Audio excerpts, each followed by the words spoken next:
Bonjour à tous, j'espère que vous allez bien. On se retrouve aujourd'hui pour une vidéo que j'ai envie de vous proposer depuis un petit moment maintenant, mais qui risque d'être assez douloureuse à filmer, je dois bien l'avouer, tout simplement parce qu'on va se concentrer sur des produits qui ont été discontinués. Alors c'est vraiment à mon plus grand malheur parce qu'il me manque encore aujourd'hui.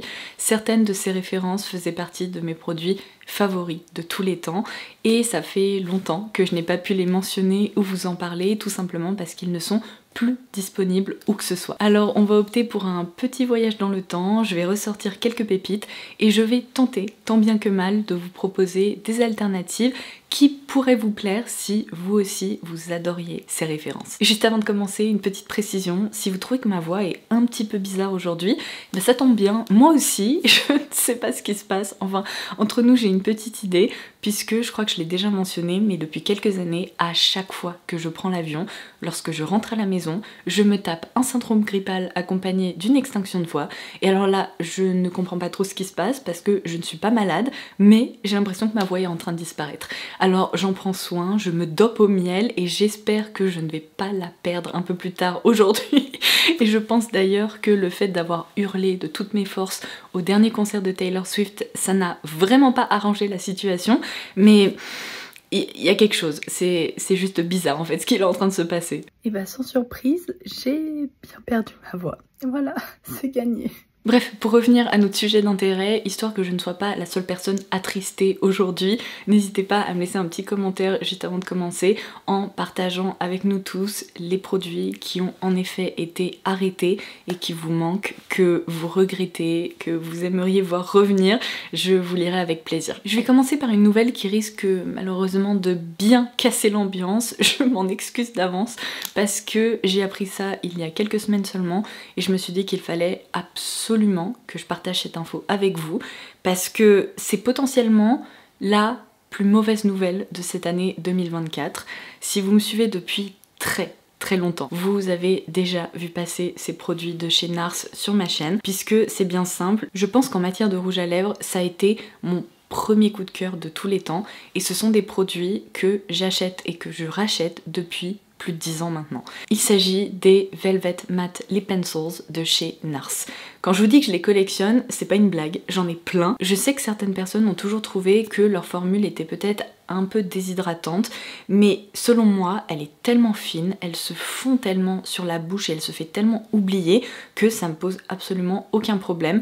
Au contraire, je trouve que c'est plus leur côté velouté qui ressort plutôt que leur côté déshydratant.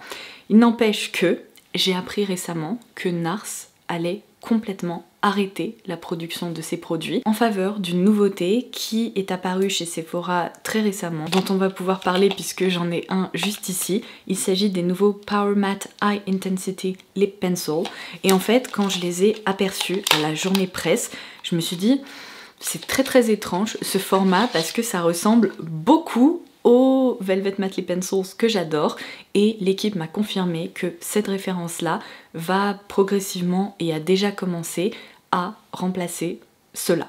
Et je me suis dit oh non, pitié, pourquoi est-ce que vous allez vous en prendre à une référence qui est absolument iconique, que personnellement j'aime à la folie parce que je vais d'ores et déjà vous le dire, cette formule là n'a strictement rien à voir avec les Velvet Matte Lip Pencil.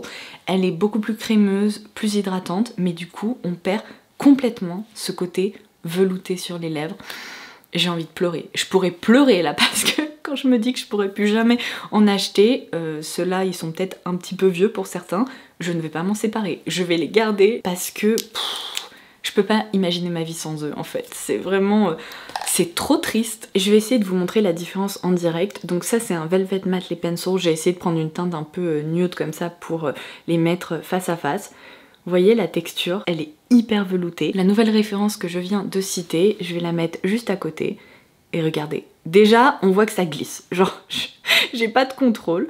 On peut voir qu'elle est beaucoup plus crémeuse et fondante. Le rendu n'est absolument pas le même. Ça ressemble vraiment à un rouge à lèvres crème beaucoup plus classique, traditionnel. Tandis que là, eh bien, on a une finesse de la texture qui est complètement dingue. Donc je peux vous dire qu'après l'avoir porté, en termes de sensation sur la bouche, eh bien c'est complètement différent. Et même si on lui donne quelques heures pour se poser et se fixer, eh bien on n'arrive jamais à ce résultat-là. Alors la mauvaise nouvelle, c'est qu'en plus de 10 ans d'utilisation de ces rouges à lèvres, je n'ai malheureusement jamais réussi à trouver de vrais dupes, de produits qui soient parfaitement équivalents.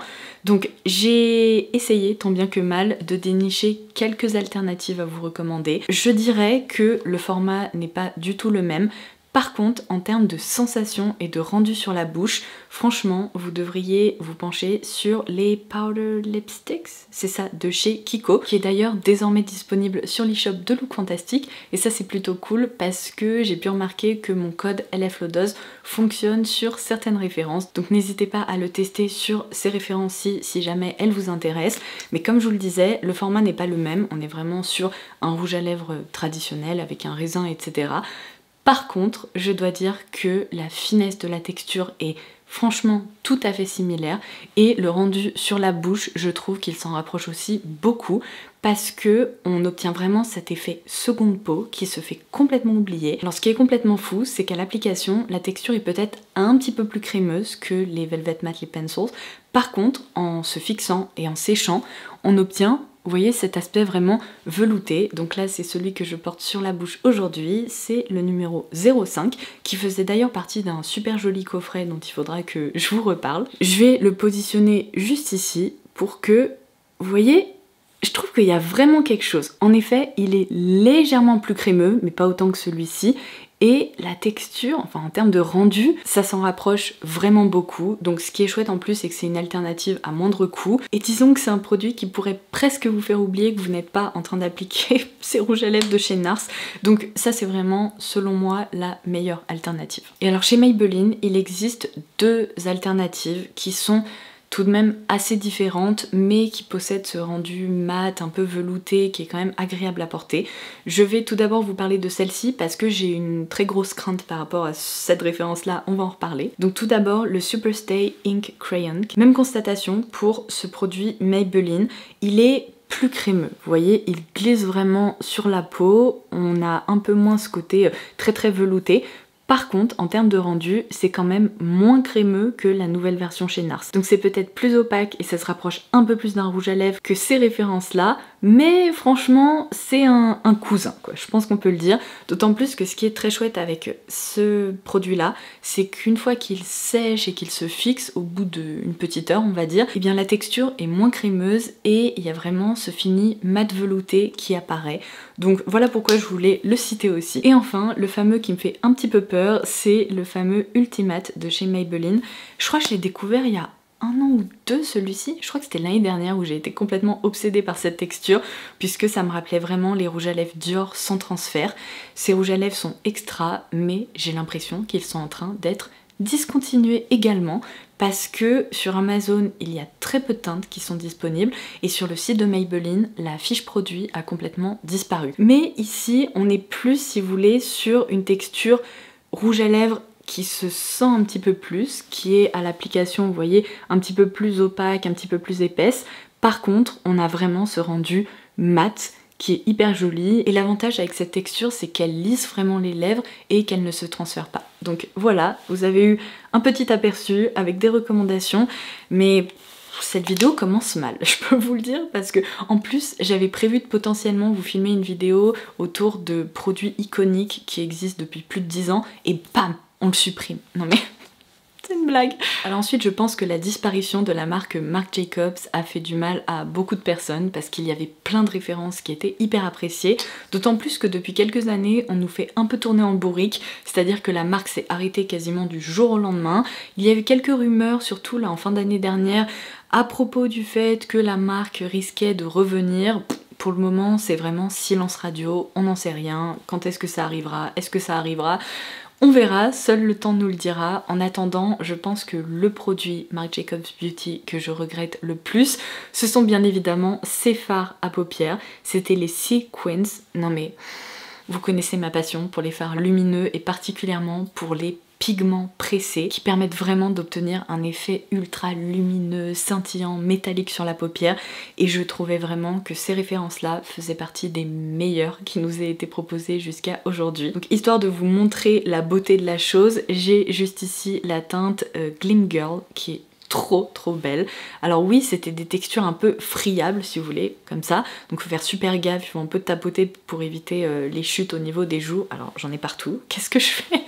Je vais la mettre par ici, mais vous voyez, en termes d'intensité, dès qu'on commence à travailler le pigment et tout, non mais c'est miroitant quoi, c'est absolument sublime. Celle-ci me rendait complètement dingue aussi pour obtenir un effet smoky quotidien, c'est si beau.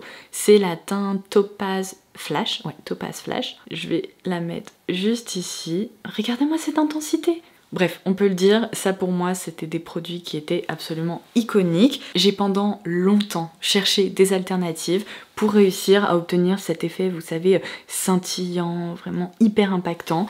Et je dirais que la seule référence qui s'en rapproche à peu près et qui me permet d'obtenir la même sensation de satisfaction à l'application, ce sont vraiment les fards Star Show Shadow Pot de la marque Moira. Alors là c'est plutôt une bonne nouvelle aussi parce que ces fards sont proposés à des tarifs beaucoup plus intéressants que les fards de chez Marc Jacobs. C'est vraiment une marque au rapport qualité-prix qui est excellent. Et l'avantage en plus c'est que cette texture là se tient un peu mieux que les fards Marc Jacobs, ils sont globalement moins friables. Donc ça c'est la teinte Muse. Vous voyez l'intensité et le rendu est tout à fait similaire. Et la texture encore une fois est presque encore plus douce. Oh, trop belle.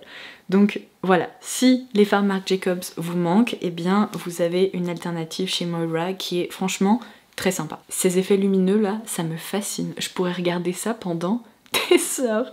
Bon, j'ai malheureusement commencé cette vidéo par pas mal de mauvaises nouvelles, donc je vous propose qu'on passe cette fois-ci à une excellente nouvelle qui risque de ravir pas mal de personnes, laissez-moi vous le dire, parce que en gros lorsque j'ai découvert ça, j'ai eu l'impression qu'un de mes problèmes majeurs venait d'être réglé, donc c'est pour ça qu'il faut absolument que je vous en parle. Vous vous souvenez peut-être qu'il y a encore quelques années, je n'arrêtais pas de vous parler de ce parfum. Il s'agit de Flying dans la collection Replica chez Maison Margiela. C'est bien simple, j'étais complètement obsédée par ce parfum, je n'arrêtais pas de le porter, je vous l'ai recommandé un nombre incalculable de fois, puisque on ne pourra jamais me dire le contraire.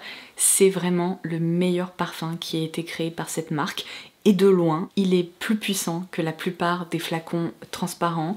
Il possède un sillage qui est merveilleux, son bouquet olfactif est sublime. Bref, c'est pour ça qu'il faisait vraiment partie de mes préférés. Et alors, malheur absolu, du jour au lendemain, il a été arrêté sans qu'on soit prévenu et il a disparu de tous les sites internet. Vous pouvez pas vous imaginer le nombre de messages que j'ai reçus de votre part suite à cet arrêt de parfum parce que apparemment vous étiez très nombreux et nombreuses à l'adorer aussi. Sincèrement, c'est encore à ce jour un mystère pour moi parce que je ne comprends pas comment ils ont pu discontinuer leur meilleur parfum de tous les temps. À chaque fois que je le portais, ce parfum, tout le monde m'arrêtait pour me demander qu'est-ce que je portais. Alors vous savez quoi? J'ai trouvé une alternative absolument parfaite et je pense que je vais même oser le dire, une alternative qui est presque encore plus réussie. Bougez pas, je vais essayer de vous expliquer pourquoi. Il s'agit de Neroli Orangé de la maison Matière Première. Alors bon, je pense qu'à ce stade vous l'aurez compris, je suis en train de vivre une véritable histoire d'amour avec cette maison de parfum, mais le jour où j'ai découvert cette référence, j'ai immédiatement fait l'association et je me suis dit toi tu me rappelles vraiment quelqu'un ou en l'occurrence quelque chose et il s'agit vraiment de la grande sœur de Flying. Et si je vous dis que ce parfum est encore plus beau et encore plus réussi, c'est parce qu'il est un petit peu moins aiguisé en fait à l'ouverture. Si vous avez déjà porté Flying ou que vous en possédiez un flacon, vous vous souvenez peut-être que son ouverture est assez spéciale parce qu'elle est un peu brute, presque un tout petit peu métallique et un peu dure, mais après lorsqu'il se développe sur peau c'est magnifique, il y a vraiment cette fleur d'oranger qui ressort et ce côté vraiment bol d'air frais. Et bien je retrouve exactement les mêmes caractéristiques dans Neroli Orangé, mais par contre cette note aiguisée et un petit peu piquante lorsqu'on le pulvérise a complètement disparu. Elle est vraiment inexistante. Au contraire ici, on est sur une concoction qui est beaucoup plus douce, beaucoup plus ronde et c'est magnifique, mais c'est vraiment Un parfum qui me donne le sourire parce que ça faisait tellement longtemps que je n'avais pas porté Flying parce que j'étais énervée et parce que ça me frustrait de ne pas pouvoir vous en parler, que lorsque j'ai commencé à porter ce parfum, je me suis dit « Ah, c'est merveilleux !» Ça m'a rappelé plein de souvenirs et en même temps il est si beau, franchement. Essayez d'aller le sentir parce que vous connaissiez ou non Flying, je pense que c'est un parfum qui pourrait vous plaire. C'est vraiment une bergamote sublime, ensoleillée, accompagnée de néroli et de fleurs d'oranger. Et même si cette note n'est pas listée dans le bouquet olfactif, j'arrive presque à détecter un côté petit grain qui lui apporte justement cette douceur, cette rondeur et ce côté hyper réconfortant. Et alors en fond, on a des muscs blancs qui le rendent propre et on retrouve tout à fait ce côté grand bol d'air frais. Oh là là, mais magique, vraiment magique. Donc aux amateurs de Flying de Maison Margiela qui regrettent vraiment ce parfum, vous savez vers lequel vous tournez, vous m'en direz des nouvelles. Alors ensuite je repasse à la catégorie des fards à paupières lumineux puisque, bon vous le savez, ce sont vraiment des produits que j'adore, que je collectionne depuis des années. Et vous vous souvenez peut-être qu'il y a un moment maintenant, j'avais découvert la marque Artist Couture sur l'e-shop de Beauty Bay et je ne sais pas pourquoi, du jour au lendemain, ces références ont disparu et impossible de les trouver où que ce soit sur internet. J'étais dégoûtée parce que cette teinte-là, qui est la Icy Girl, c'était vraiment une pépite. Un fard que j'adorais utiliser. Il se présente cette fois-ci sous forme de pigment et en fait il dépose sur la paupière un effet poussière d'étoiles. C'est tellement beau à observer. Alors malheureusement cette marque n'est jamais revenue sur Beauty Bay et c'est vraiment triste parce que je pense qu'elle aurait pu nous proposer de sacrés trucs, mais bon. J'ai fait mon deuil maintenant. J'ai deux petites alternatives à vous proposer. Alors pour être honnête, je n'ai jamais réussi à retrouver un fini vraiment effet diamant comme ça. Par contre, vous pourriez peut-être vous tourner vers les Starlit Powder de chez Make Up For Ever. Je crois qu'ils ont même une gamme encore plus scintillante avec des micro paillettes, etc. Je vous laisserai la référence directement en barre d'infos. Ah bah tiens, en parlant de poudre plus scintillante, au fond de ma petite trousse, il y avait cette Star Powder justement de chez Make Up For Ever. Donc que je vous montre avant de passer au produit suivant. Mais vous voyez l'effet un peu scintillant, diamant, est peut-être plus présent dans cette gamme-là. Et ensuite, chez MAC, alors le problème c'est qu'il y a plein de pigments comme ça chez MAC qui sont souvent proposés en édition limitée. J'ai l'impression que la collection a un peu été restreinte ou réduite ces dernières années. Mais pendant un moment, pareil, à l'occasion des fêtes de fin d'année, ils proposaient des petits formats de pigments comme ça.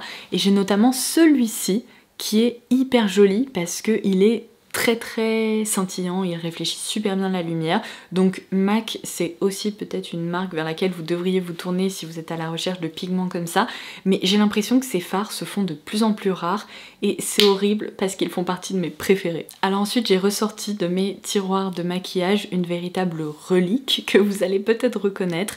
Il y a plusieurs années maintenant, Victoria Beckham avait collaboré avec Estée Lauder et on retrouvait notamment ses fards à paupières qui étaient hyper smart, vraiment. J'ai l'impression que c'était pour elle la première étape avant de lancer sa marque de maquillage, évidemment sa propre marque de maquillage.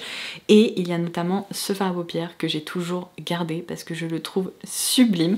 C'est selon moi la teinte bronze pour un smoky quotidien absolument parfaite parce que la base n'est pas trop foncée et il y a plein d'effets scintillants lumineux à l'intérieur. C'était la teinte Bitter Clove si je me trompe pas et vous savez quoi, je pense que j'ai trouvé une alternative parfaite parce que non, ce n'est pas le fard à paupières que je porte sur les yeux mais franchement il s'en rapproche énormément, d'autant plus que bon celui-ci a un peu séché. Je me souviens plus si à l'époque il était plus soyeux et plus doux, peut-être un petit peu, mais je peux vous dire que la version que je vais vous proposer est parfaite en tout point. Il s'agit de ce fard qui coûte moins de 10 €, qui est proposé par la marque Juicy, que j'ai mentionné dans ma dernière vidéo. Je suis désolée, je préfère vous prévenir, mais je ne vais pas arrêter de vous vanter les mérites de ces fards à paupières parce que je les porte tous les jours, je suis complètement accro.